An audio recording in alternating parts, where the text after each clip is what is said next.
আমি আবারও চলে এসেছি দুই জার রান্নাঘরে। আজকে আমি দেখাবো চিকেন স্টিক। চলো বন্ধুরা তবে দেখে নেই কেমন ভাবে বানাই আমি চিকেন স্টিক। এখানে বোনলেস চিকেন নিয়েছি, এইভাবে কেটে নিয়েছি পিস করে করে। এবার এই চিকেন গুলোকে কিছুটা পরিমাণ জল আর লেবুর রস দিয়ে আমি আধা ঘন্টা রেখে দেব।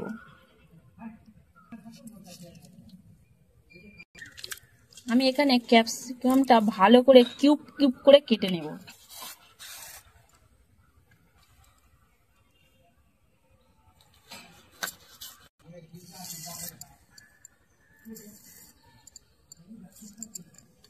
এইভাবে আমি কিউব কিউব করে কেটে নেব। কিউব কিউব করে কেটে নেব, বীজটা ফেলে দেব। বীজটাকেও কিউব কিউব করে কেটে নেব।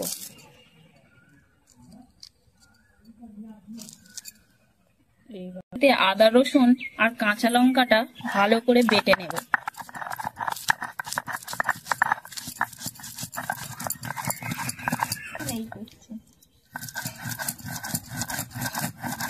এইভাবে আমি মিনি করে বেটে নিয়েছি। আমি চিকেনগুলো আধ ঘন্টা লেবু জলে ডুবিয়ে রাখার পরে জলটা ভালো করে ঝরিয়ে নিয়েছি। এবার এতে কিছু মশলা দিয়ে দেব আমি।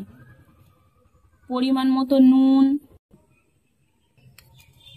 হাফ চামচ হলুদ গুঁড়ো, রঙের জন্য আমি একটু সামান্য কাশ্মীরি লঙ্কার গুঁড়ো দিয়ে দেব, হাফ চামচ জিরে গুঁড়ো, হাফ চামচ ধনিয়া গুঁড়ো, সামান্য গোলমরিচ দিয়ে দেব, আর আদা রসুন আর কাঁচা লঙ্কা পেস্টটা দিয়ে দেব। আর আমি এখানে দিচ্ছি কর্নফ্লাওয়ার। এইটাকে ভালো করে মিশিয়ে নেব।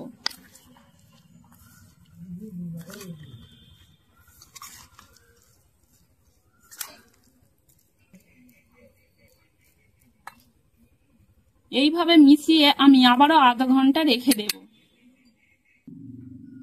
বন্ধুরা আধা ঘন্টা হয়ে গেছে। এবার আমি এই কাঠিতে এক এক করে গেঁথে নেব।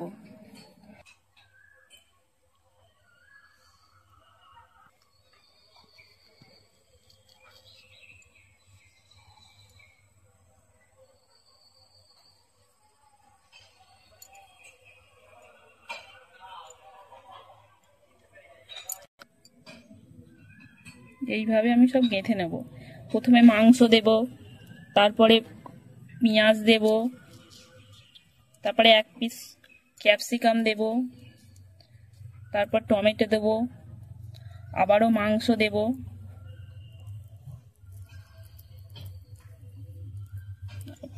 এইভাবে আমি বাকিগুলো বানিয়ে নেব।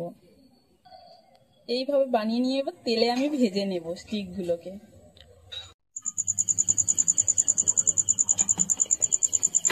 এক এক করে তেলেতে ভেজে নেব।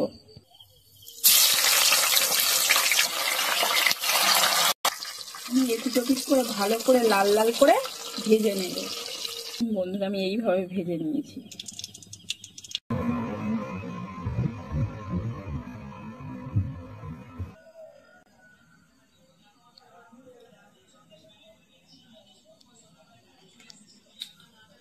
খুব টেস্টি হয়েছে বন্ধুরা, এইভাবে একবার বানিয়ে দেখবে। ভিডিওটা ভালো লাগলে লাইক, কমেন্ট, শেয়ার, সাবস্ক্রাইব দুই জার রান্নাঘর। পরের ভিডিওতে দেখা হচ্ছে বন্ধুরা, টাটা।